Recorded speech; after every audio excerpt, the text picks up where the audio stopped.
Morocco. That was Episode 6, The Beginning of the End. In spite of his extravagances, the life which the Sultan led was a very simple one.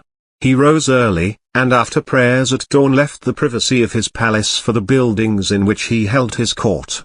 Here he took his seat, generally up on a settee or divan, in a private room, a little way removed from the great courtyard in which his viziers carried on their business. This courtyard was surrounded by a colonnade onto which opened a number of small rooms. In these were seated the various viziers and their secretaries, while without in the shade of the colonnade sat those who sought interviews with the various Secretaries of State. A gateway, guarded always by gatekeepers, led from this courtyard to the Sultan's private offices, and messages and letters passed to and fro. From time to time he would summon one or other of the viziers to his presence on affairs of state, and discuss with them what course it might be best to pursue. It can be understood from this slight intercourse that His Majesty held with the outside world, for he seldom had more than this, how easy it was for the people of his entourage to withhold from him all reliable information, and to paint the existing state of affairs in the colors that might suit their own views, or, more often, their own pockets. Court, which commenced in the early morning, was finished by noon, and the Sultan retired into the palace, where he dined.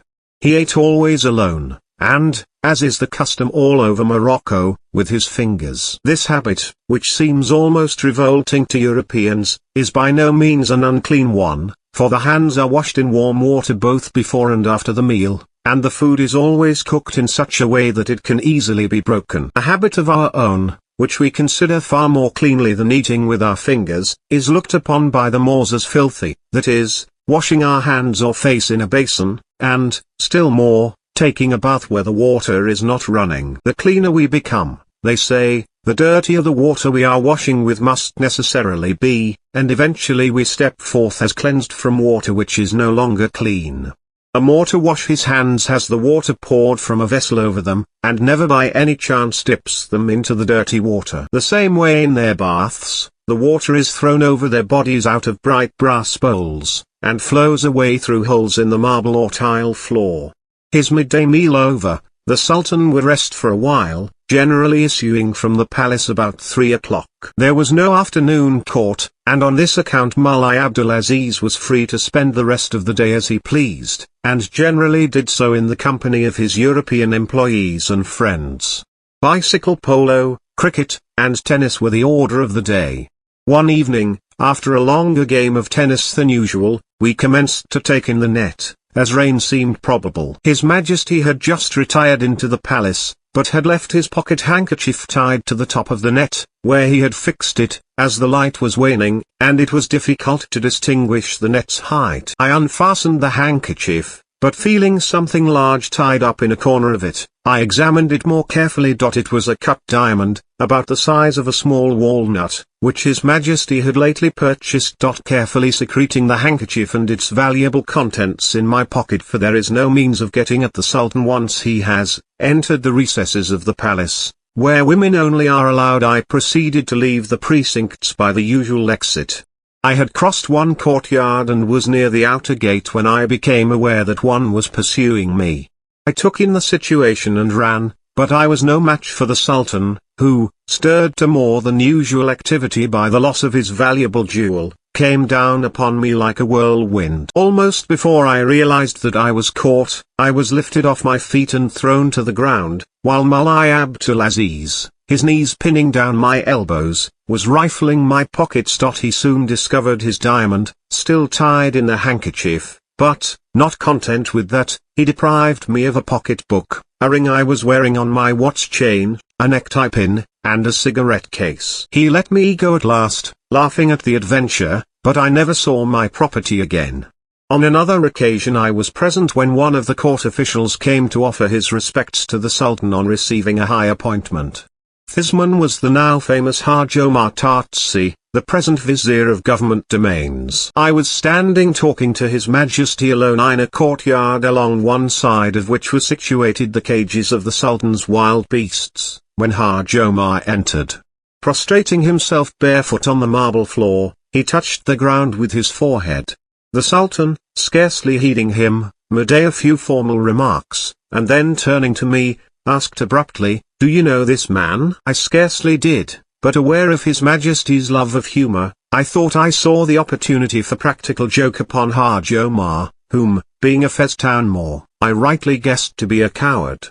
"I know him well," I replied. "Only today he was at my house begging me to ask a favour of your Majesty on his account." Haj Omar, who was still prostrate on the ground, looked uneasily in my direction, not understanding what was passing. "His favour is granted," replied the Sultan, to whom I had made a slight signal to allow me to continue. "He asked," I went on, "that this afternoon, when summoned to your Majesty's presence for the first time in his new position, he might be allowed to give some proof of his fidelity." "Certainly," replied Mullah Abdulaziz. "He proposed," I continued, "with your Majesty's permission, in order that his fidelity and courage might be put to the test, to spend half an hour in the lion's cage." Haj Omar, still prostrate before the Sultan, squirmed uneasily, and lifted a fat pasty face toward the Sultan and myself. "Certainly," replied the Sultan.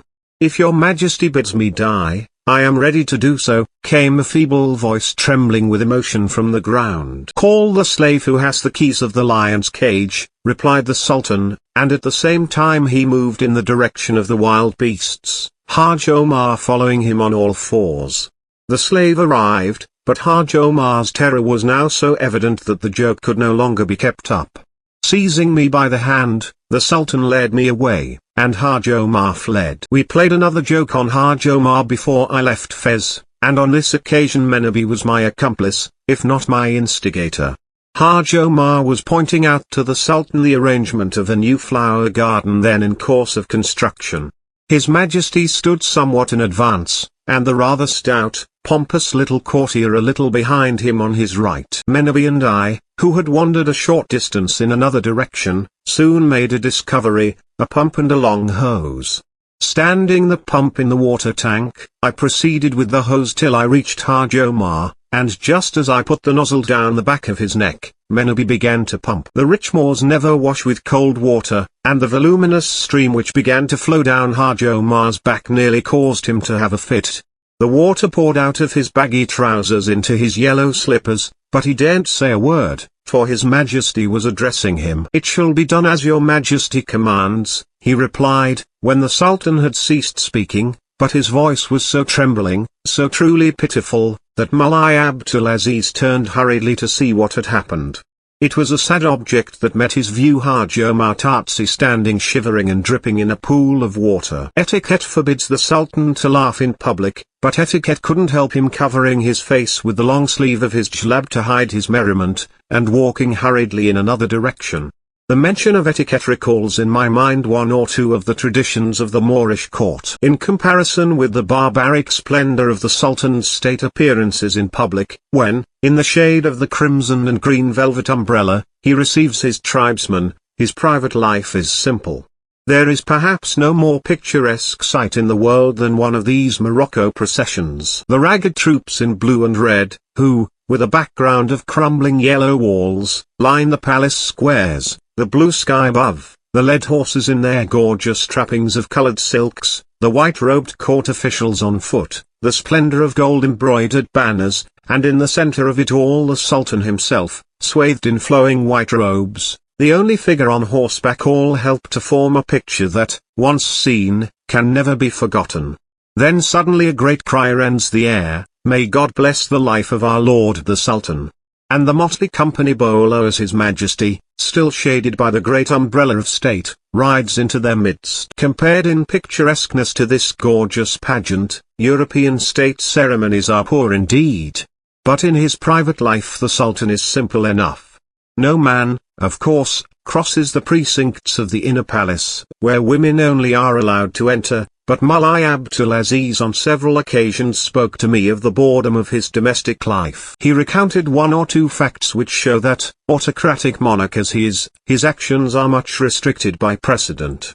One of these referred to his bedroom, which must be furnished in the greatest simplicity, and one color alone must be used, a deep, beautiful, indigo blue. The silk hangings are made and dyed in Morocco, and no European material must be employed. Curtains, bed covers, carpets, and wall hangings must all be of this one color and manufacture. Again, when out in camp his sleeping tent must contain but 3 carpets, and he must sleep on mattress on the ground, and not on a bedstead. His viziers and courtiers cover the floor of their tents with straw, over which they lay matting and piles of rich carpets, but the Sultan may have nothing but the bare earth and the traditional 3 small carpets.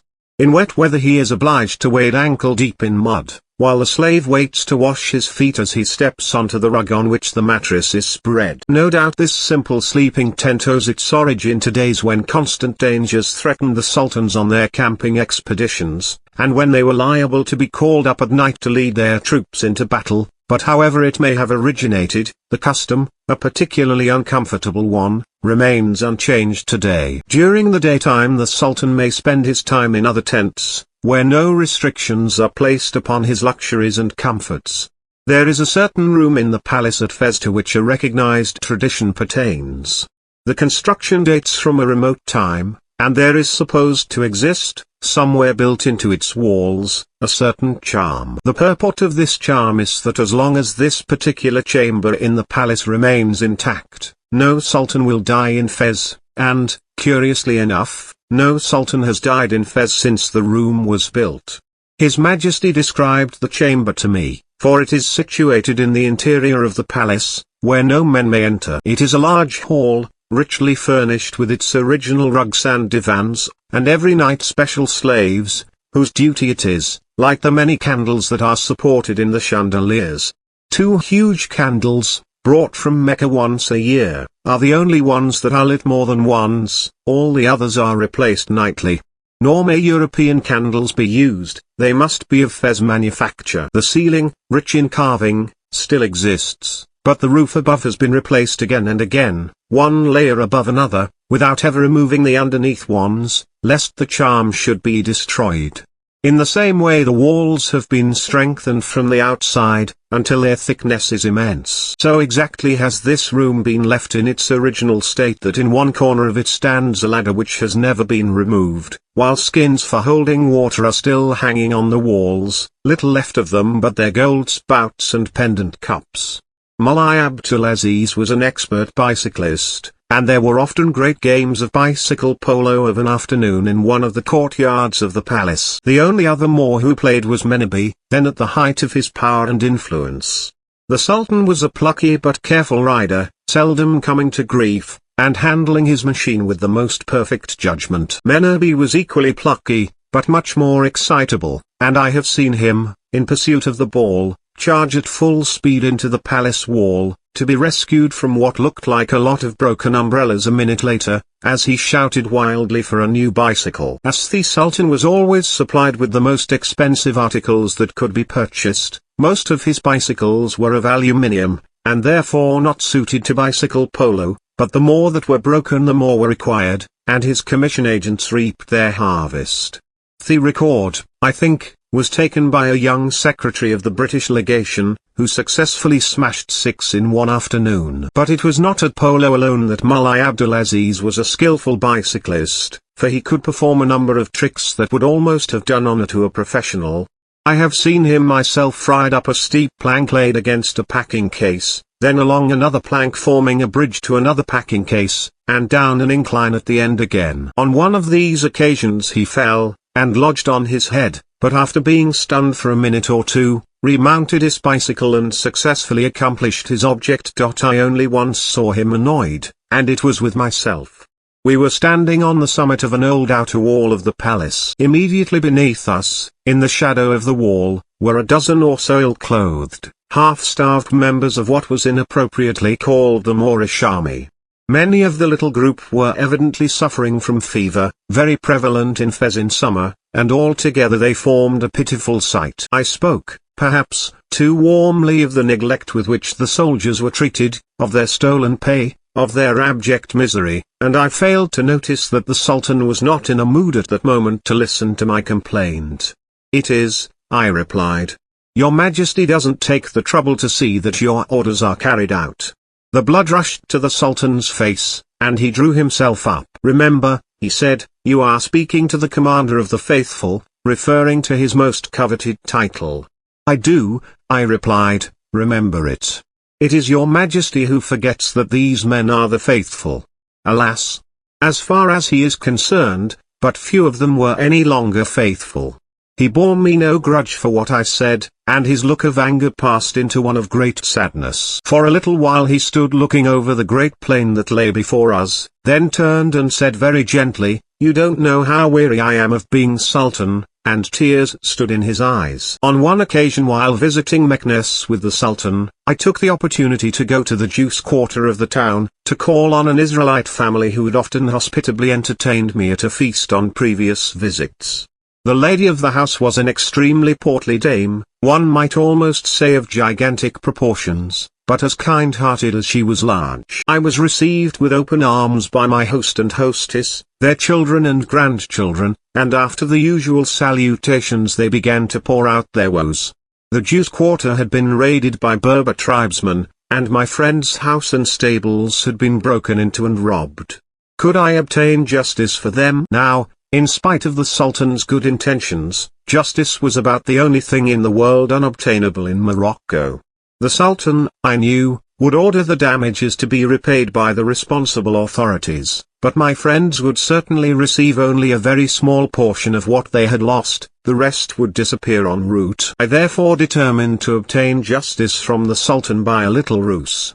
I told the portly lady that His Majesty would make his state entry into the town the following day, and made her climb onto the pedestal of one of the great marble pillars of the famous gateway of Mansour el-Alaj, and there to await his passage. Immediately she saw the Sultan appear from under the gateway she was to cry, "Will my lord the Sultan allow me to die in misery?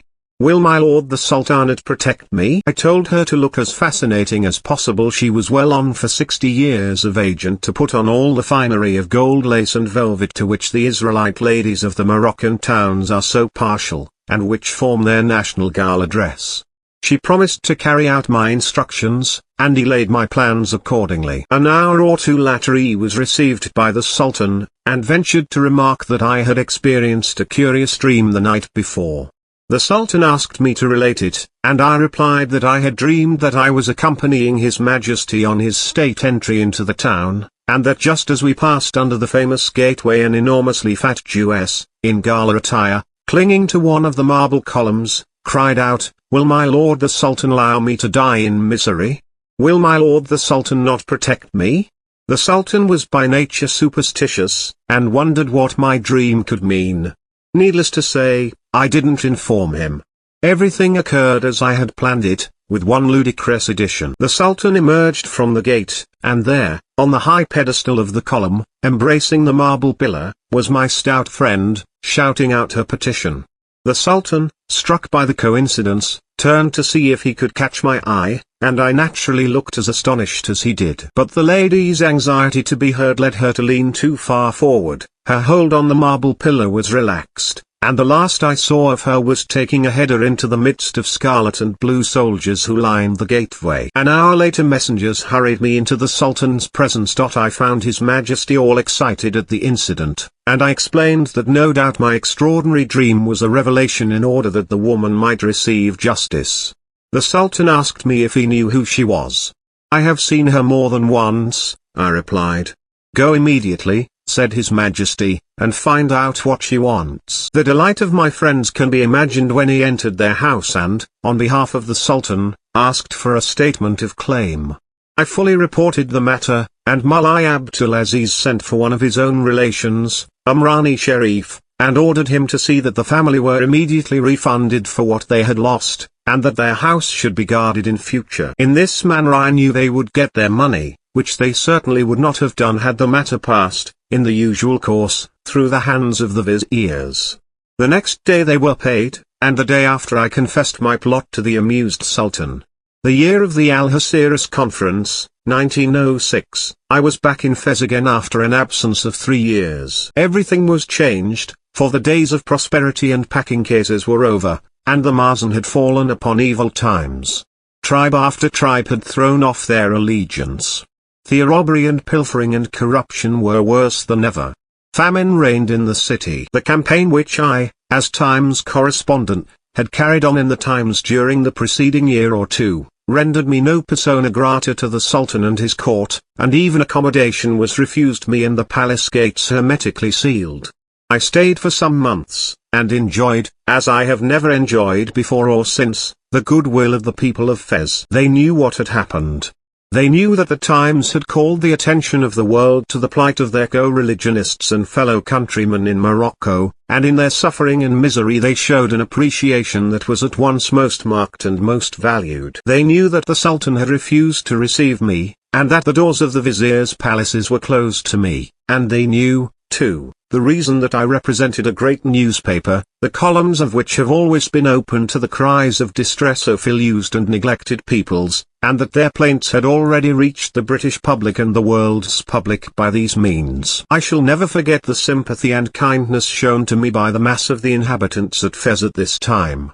And what was this change that was so evident? It was famine, that was all.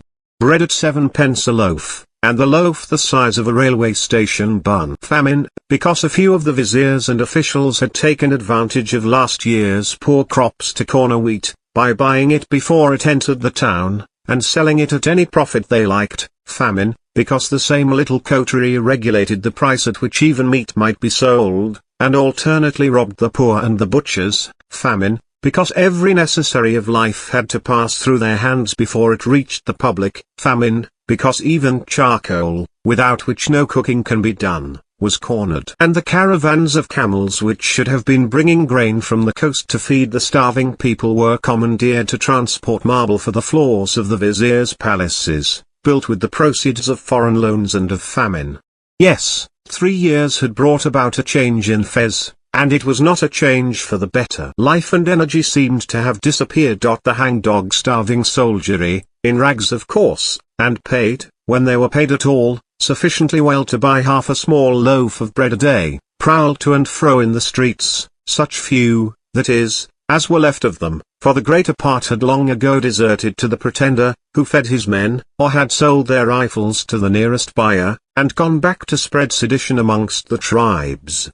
Really no one can blame them, and those that remained would have gone too, shaking the dust of Fez off their shoes, only they had no shoes, and most of them no strength to walk the distance. The streets were full of starving and half-starving people, many of whom begged only with their eyes, too pitiful to look upon unmoved. For a short time the proceeds of a public subscription did something to relieve these sufferers, but the funds disappeared into the brick and mortar of palaces, it is said, and by, perhaps, more than a coincidence, the date of the conclusion of the Algeciras conference was also the date at which the Mazen ceased attempting to feed the poor. Could it have been that the eyes of Europe were no longer fixed on Morocco, and therefore the poor might starve again? The long lines of suffering humanity cringed back against the walls of the narrow streets to make way for the camels, and mules and donkeys, laden with marble and mosaics for the palaces which the court favorites were building with the money of the people, with the proceeds of famine. Before, the people bore their sufferings, for even then they suffered enough from the exactions of the Mazen, but consoled themselves by saying, "Our Lord the Sultan doesn't know." Now it was different. Famine had rendered them a little more courageous, and they said, "Our Lord the Sultan does not care." After all, there is only the difference of one word. In the country districts they went just a little further, and said, "There is no Sultan." It was not true, of course, for within the crumbling battlements of the expanse of palace, Mulai Abdulaziz, bored by everything, but still kind-hearted, still with the best intentions, wandered from court to court and from garden to garden, giving orders that he knew would never be carried out, weary with trying to do better things, and content to await any change of circumstances, with implicit trust in God and a lurking mistrust in Europe. He, too, had lost his energy. It was not altogether his fault perhaps, for at one time he really tried, and circumstances had been against him. Too much good nature and too little determination had led to his failure, until he had handed over everything to men far less capable and far less well-intentioned than himself, and allowed them to rob him as they pleased. He saw no one, and went nowhere, probably because, with his nature, he could not but feel the ignominy of his position and the degradation of his country. The palace itself resembled the palace of a dream, haunted by ghosts. Yet even as such it was more fitted for the residence of a Moorish sultan than the palace of 3 years ago, when the courtyards were strewn with useless European goods, unsaleable for the most part in Europe, and piled with packing cases empty and full and littered with straw. Probably most of this refuse remained there still, a poor return, after all, for what was expended on it.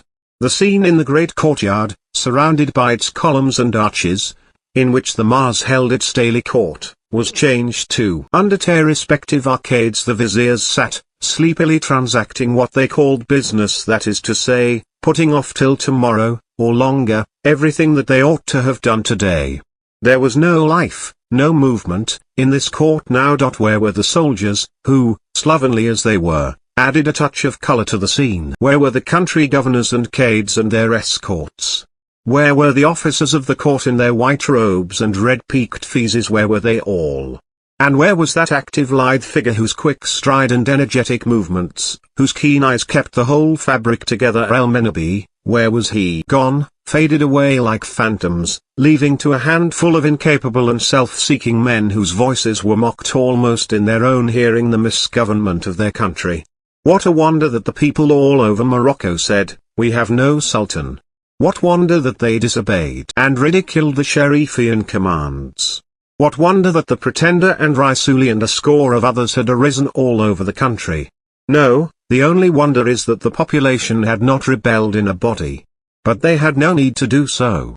They paid no taxes and acknowledged no government. As to the townspeople, years of extortion and suffering had crushed their spirit, though they knew that all the present regime was giving them was famine. And Mullah Abdul Aziz, knowing something of all this, knowing, anyhow, enough to make him desirous of knowing no more, still talked of what he intended to do for his people, still poured out plans for their betterment into the ears of men whose one object was to frustrate them, and wandered aimlessly from court to court and from garden to garden inside the palace precincts. Kind, intelligent gentleman, too good in many ways, and too weak in many more, for the arduous position he had been called upon to fill. If the Pope was a prisoner in the Vatican, the Sultan of Morocco was doubly so in the Palace of Fez.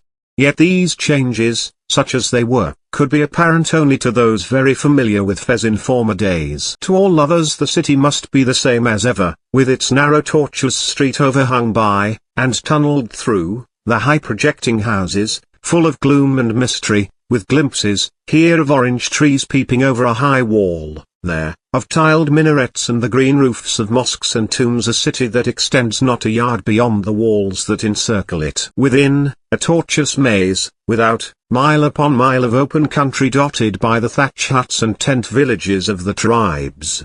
Yet close to the walls, along the banks of the river that flows in so many channels through and around the town, have sprung up gardens of oranges and olives, of mulberries, apricots, and vines, that form a setting of richer green to the grey-white city that meanders down from the plain to the valley of the Cebu, following all the way the form of the depression in which it lies. There is scarcely a view of Fez that is not beautiful, scarcely a glimpse that is not sad. Its very colouring, or perhaps lack of colouring, its amazing alleys into which the sun never shines, its ruined mosques, rich in fast-falling mosaic and wood-carving, in rotting arabesques and grass-grown roofs, its damaged drinking fountains, from the broken tiles of which the water still splashes to where once a basin caught it, but now only to form a channel of mud in the narrow thoroughfare, its stately caravanserais with their galleries of arches and trellis of wood that has turned purple and grey with age, its garden quarter from which rise the modern palaces of the viziers,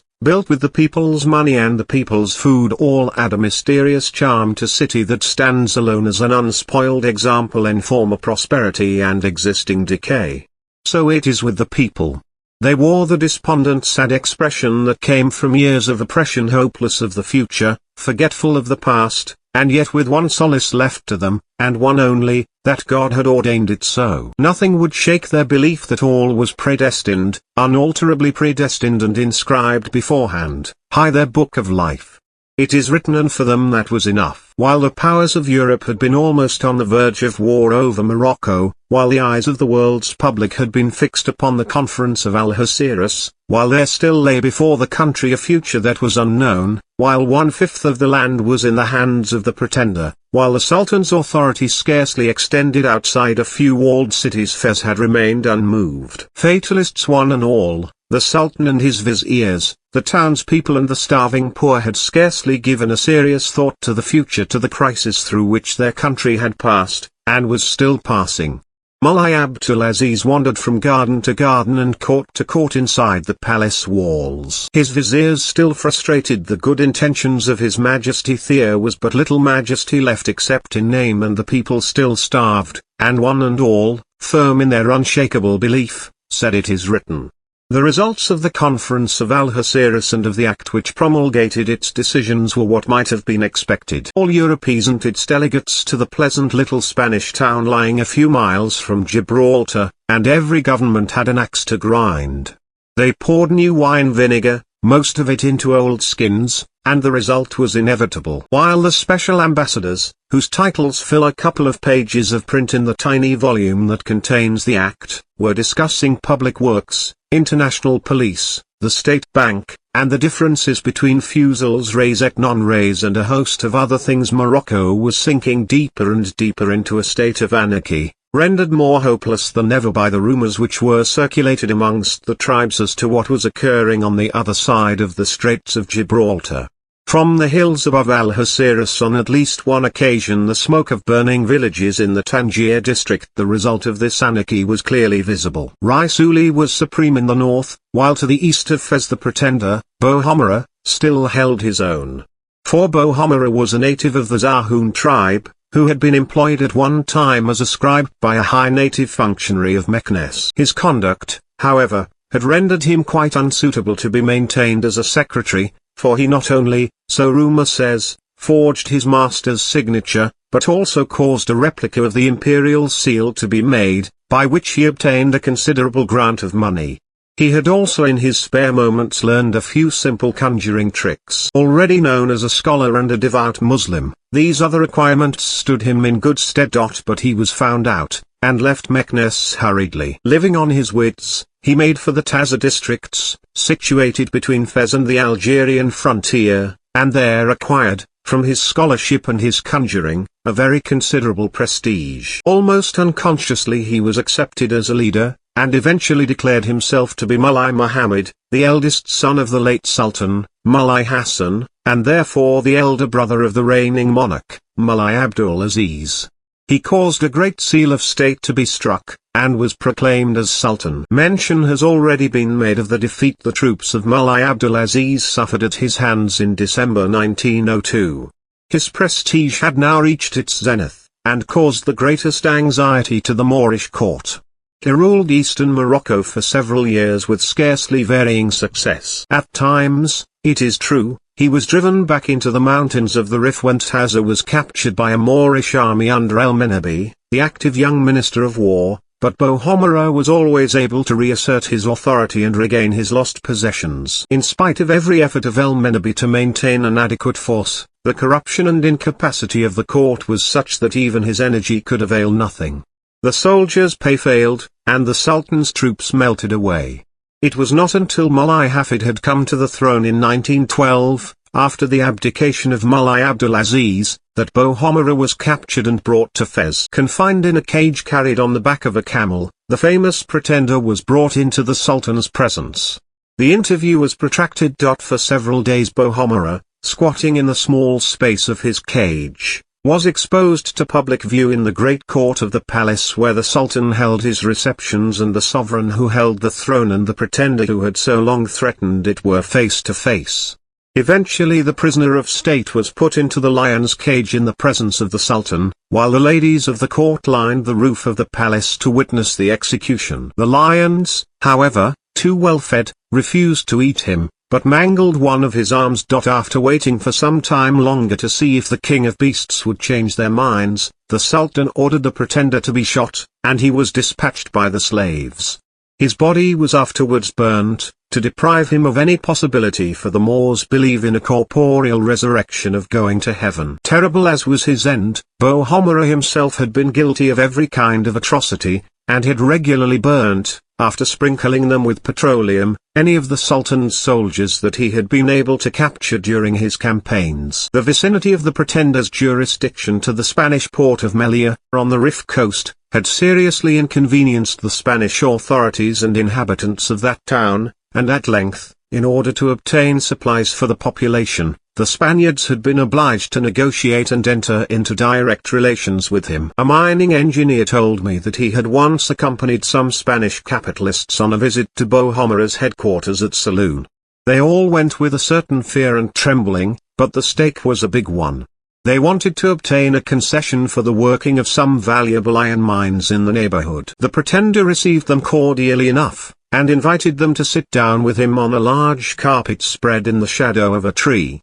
The discussion of the terms of the concession proceeded, and Bohemond's demands became more and more exacting. The capitalists hesitated and protested, but were brought to acceptance by the fact that while the conversation was still in progress, a number of the Pretender's soldiers arrived carrying the recently severed heads of a dozen or so of his enemies, which they arranged around the edge of the carpet. At the end of the interview, the 3 or 4 very pale capitalists had accepted in their entirety the Pretender's propositions, and were thanking him for his cordial reception, surrounded by the ghastly exhibition that had greater than a little influenced their decision. The heads of enemies were, until the end of Mulai Hafid's reign, commonly exposed upon the gates of the towns of the interior of Morocco. In 1909, during the official mission of the late Sir Reginald Lister to Fez, the Bab Marouk was hung with the heads of rebels.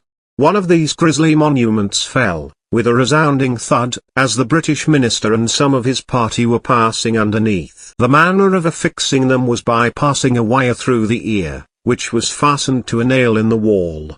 Over and over again during my long residence in Morocco I have seen the gates and other buildings at the Moorish capital decorated with these horrid trophies. A more serious rival to the Sultan Abdulaziz came upon the scene when Mulai Hafid, his half-brother, set up the banner of revolt in southern Morocco in 1908, and proclaimed himself Sultan. The moment was opportune. The previous year 1907 the French had bombarded Casablanca after the massacre of a number of European workmen by the natives. These workmen, Italians and Frenchmen, were engaged upon the quarrying and transport of stone for the construction of then port. The little railway used for this purpose passed through, or close to, a Muslim cemetery. Native opinion, excited by religious agitators, burst all bounds of restraint, and the Moors attacked the train. The laborers returning from their work were murdered. A French warship arrives on the scene, and an armed party landed for the protection of the European population of the town.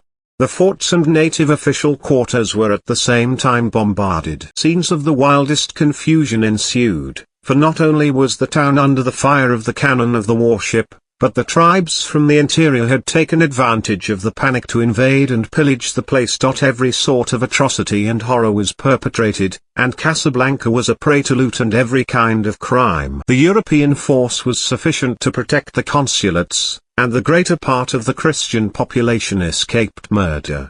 When order was restored the town presented a pitiful aspect. I saw it a very few days after the bombardment, and the scene was indescribable confusion of dead people and horses, while the contents of almost every house seemed to have been hurled into the streets and destroyed. The looting was incomplete, piles of cotton goods, cases of foodstuffs, in fact, every class of merchandise still lay strewn about the roads. Many of the houses had been burned and gutted. Out of dark cellars, Moors and Jews, hidden since the first day of the bombardment, many of them wounded, were creeping, pale and terrified. Some had to be dug out of the ruins of their abodes. Over all this mass of destruction horses and men had galloped and fought. Blood was everywhere. In what had once been the poorer quarter of the town, where the houses, mostly thatched in straw, had been burned, I only met one living soul, a mad woman, disheveled, dirty, but smiling, who kept calling, "Aisha, my little daughter, my little son Ahmed, where are you? I am calling you." Turning to me she asked, "You haven't seen my little children, have you?" A little girl and a tiny boy, almost a baby. She didn't wait for an answer, but passed on, still calling Aisha and Ahmed. There were many people completely mad with fear. The Jews and Jewesses were perhaps those who suffered the most. One Jewess, rescued from a cellar, was brought, stunned with terror, to Tangier on a relief ship. It was only after landing that she remembered that she had hidden her baby, to save it from death, in a corner of the cellar where she had been concealed 3 days before.